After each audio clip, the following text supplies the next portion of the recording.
આકાશવાણી અમદાવાદ વડોદરા પ્રાદેશિક સમાચાર હર્ષ લેવા વાંચે છે. રાજ્યમાં ગઈકાલ સાંજથી વરસાદ ધીમો પડ્યો છે. જો કે આજે મધ્ય અને દક્ષિણ ગુજરાતમાં હવામાન વિભાગે અતિભારે વરસાદની આગાહી કરી. આરોગ્ય સેવાને વધુ સક્ષમ બનાવવા માટે રાજ્યમાં કરાર આધારિત 1110 તબીબોની ગ્રામીણ અને શહેરોની સરકારી હોસ્પિટલમાં નિમણૂક અપાઈ. આજથી દેવભૂમિ દ્વારકામાંથી રાજ્યકક્ષાનો વન મહોત્સવનો મુખ્યમંત્રીના હસ્તે આરંભ થશે. નાગરિકોની સમસ્યાઓના ત્વરિત ઉકેલ માટે દર મહિને યોજાતા સ્વાગત ઓનલાઈન કાર્યક્રમમાં 1495 પ્રશ્નોનો નિકાલ કરાયો અને ભારતીય સૈન્યના અપાર સાહસ, પરાક્રમ અને શૌર્યના દર્શાવતા કારગિલ વિજય દિવસની આજે દેશભરની સાથે સાથ રાજ્યમાં પણ ઉજવણી. સમાચાર વિગતવાર. રાજ્યના સૌરાષ્ટ્ર અને દક્ષિણ ગુજરાતમાં વરસાદ શાંત થતાં પૂરની સ્થિતિમાંથી રાહત મળી છે. દરમિયાન હવામાન વિભાગે આજે ઉત્તર અને મધ્ય ગુજરાતમાં ભારેથી અતિભારે વરસાદની આગાહી કરી છે, તો દક્ષિણ ગુજરાતના સુરત અને નવસારી સહિતના દરિયાકાંઠાના જિલ્લાઓમાં ભારે વરસાદ માટે ઓરેન્જ એલર્ટ જાહેર કરાયું છે.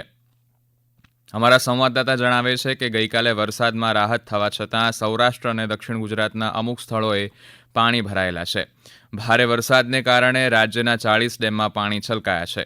એનડીઆરએફની ટુકડીઓએ ગઈકાલે પૂર અસરગ્રસ્ત સુરત, પોરબંદર અને વડોદરા જિલ્લામાં બચાવ કામગીરી કરી હતી. ઉલ્લેખનીય છે કે ભારે વરસાદને કારણે રાજ્યની પૂર્ણા, વિશ્વામિત્રી અને દમણગંગા નદી ભયજનક સપાટી વટાવી ચૂકી છે. રાજ્ય આરોગ્ય સેવાઓ શ્રેષ્ઠતમ બનાવવા ગ્રામ્ય અને શહેરી આરોગ્ય સેવાઓમાં 1110 જેટલા બોન્ડેડ તબીબોને મૂકવામાં આવ્યા છે. આ તમામ બોન્ડેડ તબીબો મેડિકલ ઓફિસર વર્ગ 2 તરીકેની ફરજ અદા કરશે. આરોગ્ય વિભાગ દ્વારા કરવામાં આવેલા હુકમ અનુસાર રાજ્યની 31 જિલ્લા હોસ્પિટલમાં 132, 51 પેટા જિલ્લા હોસ્પિટલમાં 119, 222 સામૂહિક આરોગ્ય કેન્દ્રમાં 310, 495 પ્રાથમિક આરોગ્ય કેન્દ્રમાં 430 અને રાજ્યની 57 ઈએસઆઈસી હોસ્પિટલમાં 119 મળીને રાજ્યની 856 હોસ્પિટલોમાં કુલ 1110 તબીબો ઉપલબ્ધ થયા છે. રાજ્યમાં ચાંદીપુરા વાયરસના 124 કેસ નોંધાયા છે, જેમાં પંચમહાલના સૌથી વધુ 15, સાબરકાંઠા અને અમદાવાદ કોર્પોરેશનમાં 12 સહિત અન્ય જિલ્લાઓમાં આ કેસ નોંધાયા છે. અત્યાર સુધીમાં 44ના મોત નીપજ્યા છે, જ્યારે 54 દર્દીઓ સારવાર હેઠળ છે અને 26 દર્દીઓને રજા અપાઈ છે. રોગચાળો વધુ ન વકરે તે માટે દવાનો છંટકાવ, ડસ્ટિંગ સહિતની કામગીરી કરવામાં આવી રહી છે. દેવભૂમિ દ્વારકા જિલ્લાના ગાંધવી ગામમાં રાજ્યકક્ષાના 75મા વન મહોત્સવની આજથી ઉજવણી કરાશે. ગામના પૌરાણિક અને ઐતિહાસિક મહત્વ ધરાવતા હરસિદ્ધિ માતા મંદિર ખાતે થનાર આ ઉજવણી પ્રસંગે મુખ્યમંત્રી ભૂપેન્દ્ર પટેલ પણ ઉપસ્થિત રહેશે. મુખ્યમંત્રીના હસ્તે 23મા સાંસ્કૃતિક વન હરસિદ્ધિ વનનું લોકાર્પણ કરાશે. કોયલા ડુંગરની પાછળ આવેલા આ નવીન હરસિદ્ધિ વન ખાતે વિવિધ પ્રજાતિના અંદાજિત 41,619 રોપાઓનું વાવેતર કરાયું છે. આ સાથે રાજ્ય મંત્રીમંડળના સભ્યોની ઉપસ્થિતિમાં વિવિધ 33 જિલ્લા કક્ષાએ, 8 મહાનગરપાલિકા કક્ષાએ, 250 તાલુકા કક્ષાએ તેમજ 5,500 ગ્રામીણ કક્ષાએ 75મો વન મહોત્સવ યોજાશે. ઉલ્લેખનીય છે કે રાજ્યમાં વિવિધ 22 સાંસ્કૃતિક વનનું નિર્માણ કરાયું છે. જામનગર મહાનગરપાલિકાની સ્ટેન્ડિંગ કમિટીની બેઠક ગુરુવારે મળી હતી, જેમાં કુલ 5 કરોડ 60 લાખ રૂપિયાના ખર્ચને બહાલી આપવામાં આવી છે. શહેરના સ્વામિનારાયણ નગરમાં મેઇન રોડ, રંગમતીની નદીની સાઈડમાં રિટેઇનિંગ વોલ બનાવવા માટે 2 કરોડ 52 લાખ રૂપિયાનો ખર્ચ મંજૂર કરવામાં આવ્યો છે. જામનગરમાં અલગ અલગ ફ્લાયઓવર અને રિવર બ્રિજની પ્રોજેક્ટ મેનેજમેન્ટ કન્સલ્ટન્સી કામગીરી માટેની દરખાસ્ત મંજૂર કરવામાં આવી છે. મ્યુનિસિપલ કમિશનરે રજૂ કરેલી વાતમાં ભૂગર્ભની ગટરની સફાઈ, ફરિયાદ અન્વયે કામગીરી તથા મશીનોથી કોમ્પ્રિહેન્સિવ ઓપરેશન અને મેન્ટેનન્સ કામગીરીનો સમાવેશ થાય છે. આ સમાચાર આપ આકાશવાણીના અમદાવાદ વડોદરા કેન્દ્ર પરથી સાંભળી રહ્યા છો. આ સમાચાર આપ અમારી YouTube channel AIR news Gujarat પર પણ સાંભળી શકશો. વધુ સમાચાર માટે આપ અમારા ટ્વિટર હેન્ડલ AIR_news_ABAD ને ફોલો કરી શકો છો. શ્રોતા મિત્રો માટે અગત્યની સૂચના. વિશેષ કારણોસર આકાશવાણી કેન્દ્ર પરથી પ્રસારિત થનારા રાષ્ટ્રીય સમાચાર આજે સવારે 7:45થી 7:55 વાગ્યાને બદલે સવારે 9થી 9:10 વાગ્યે પ્રસારિત થશે. આજથી શરૂ કરીને 11 ઓગસ્ટ સુધી સવારના રાષ્ટ્રીય સમાચાર હવે આપ 9થી 9:10 મિનિટે સાંભળી શકશો. નાગરિકોની રજૂઆતો સમસ્યાઓના નિવારણ માટે દર માસે યોજાતો સ્વાગત ઓનલાઈન કાર્યક્રમમાં મુખ્યમંત્રીએ વિવિધ પ્રશ્નોનો નિકાલ કર્યો હતો. ગાંધીનગર ખાતેથી યોજાયેલા જુલાઈ માસના કાર્યક્રમમાં 1495 રજૂઆતોના નિવારણ સાથે 59% પ્રશ્નોનો નિવેડો આવી ગયો છે. જુલાઈ 2024ના આ સ્વાગત કાર્યક્રમમાં રાજ્ય, જિલ્લા અને તાલુકા સ્વાગતમાં કુલ મળીને 2538 રજૂઆતો આવી હતી, જેમાંથી 59% એટલે કે 1495 રજૂઆતોનું નિરાકરણ લાવી દેવાયું છે.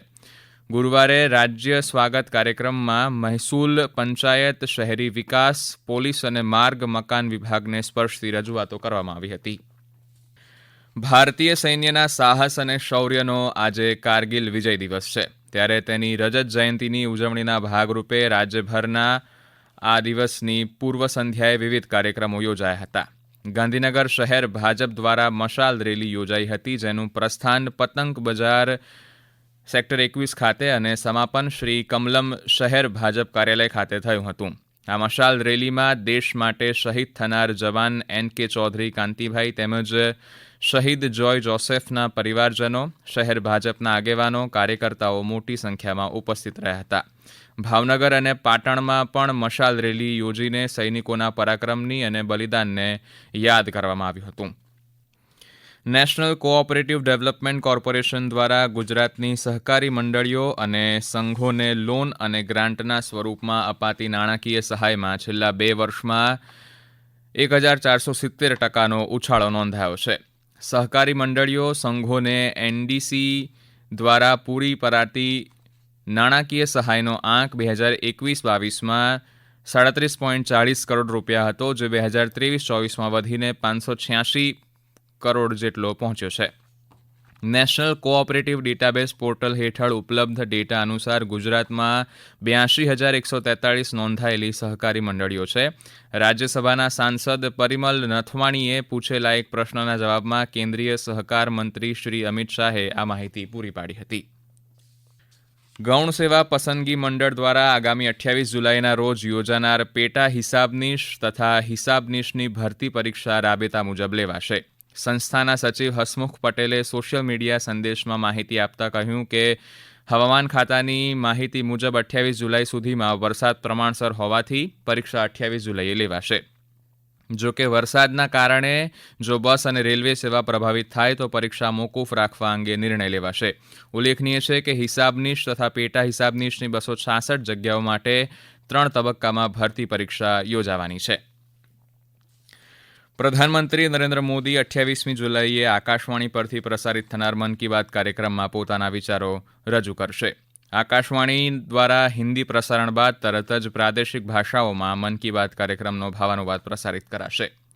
એક સોશિયલ મીડિયા પોસ્ટમાં શ્રી મોદીએ લોકોને વિવિધ વિષયો પર પોતાના વિચારો અથવા સૂચનો 26મી તારીખ સુધીમાં MyGov ઓપન ફોરમ, નમો એપ પર તથા ટોલ ફ્રી નંબર 1800-117800 ઉપર સંદેશાઓ રેકોર્ડ કરવા માટે આહવાન કર્યું છે.